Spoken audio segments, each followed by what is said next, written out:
ఇలాంటి మరెన్నో వీడియోలు చూడడానికి like, share, subscribe and comment. ఈరోజు ఈ వీడియోలో 2024 సంవత్సరంలో యోగిని ఏకాదశి ఏ ఏ యోగాలతో కలిసి వస్తున్నది, ఈ రోజున ఏమేం దానం చెయ్యాలి అన్న విషయాల గురించి తెలుసుకుందాము. జ్యేష్ఠమాసంలో వచ్చే చివరి ఏకాదశిని యోగిని ఏకాదశి అంటారు. ఏకాదశి తిథి మహావిష్ణువుకు చాలా ప్రీతికరమైనది.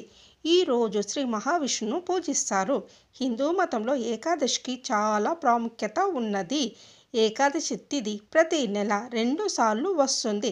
కృష్ణపక్షంలో ఒకటి, శుక్లపక్షంలో ఒకటి. యోగిని ఏకాదశి రోజు ఉపవాసం ఆచరించిన వ్యక్తికి 88,000 మంది బ్రాహ్మణులకు అన్నదానం చేసిన పుణ్యఫలం దక్కుతుందని పురాణాలు చెప్తున్నాయి. అంతేకాదు, మరణించిన తర్వాత ఆత్మ మోక్షం లభించి వైకుంఠం చేరుకుంటున్నది. యోగిని ఏకాదశి ఉపవాసం రోజున 2 శుభయోగాలు ఉన్నాయి. త్రిపుష్కర యోగము, సర్వాద సిద్ధి యోగము వచ్చాయి. సర్వాద సిద్ధి యోగము జూలై 2వ తేదీ మంగళవారం ఉదయం 5:27 మొదలై జూలై 3వ తేదీ బుధవారం ఉదయం 4:40 వరకు ఉంటుంది. త్రిపుష్కర యోగము జూలై 2వ తేదీ మంగళవారం ఉదయం 8:42 ప్రారంభమయ్యి జూలై 3వ తేదీ బుధవారం ఉదయం 4:40 వరకు ఉంటుంది. యోగిని ఏకాదశి ప్రాముఖ్యత. యోగిని ఏకాదశి రోజు లక్ష్మీనారాయణను పూజిస్తారు. పద్మపురాణం ప్రకారము యోగిని ఏకాదశి ఉపవాసం ఆచరించడం వల్ల ఎన్నో యాగాలు చేసిన పుణ్యఫలము లభిస్తుంది. జన్మ జన్మల్లో చేసిన పాపాల నుండి విముక్తి కలుగుతుంది. యోగిని ఏకాదశి రోజు రాత్రి జాగారం చేసి విష్ణునామస్మరణ చేయాలి.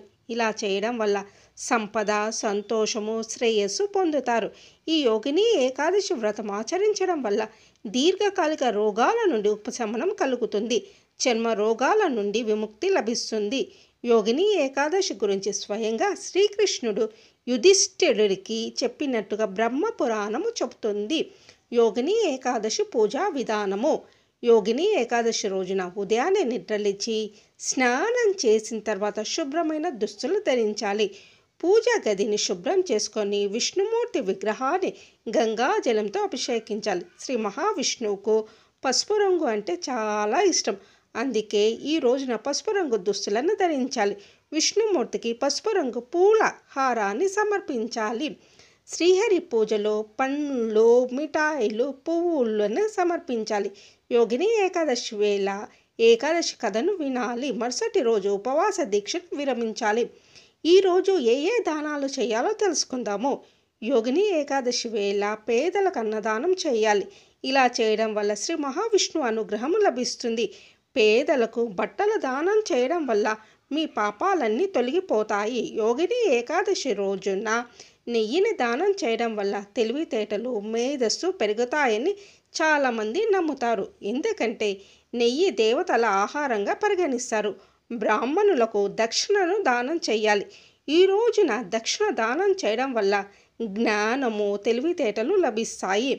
నువ్వులను దానం చేయడం వల్ల గ్రహదోషాలన్నీ తొలగిపోతాయి. మీ ఇంట్లో సుఖశాంతులు నెలకొంటాయి.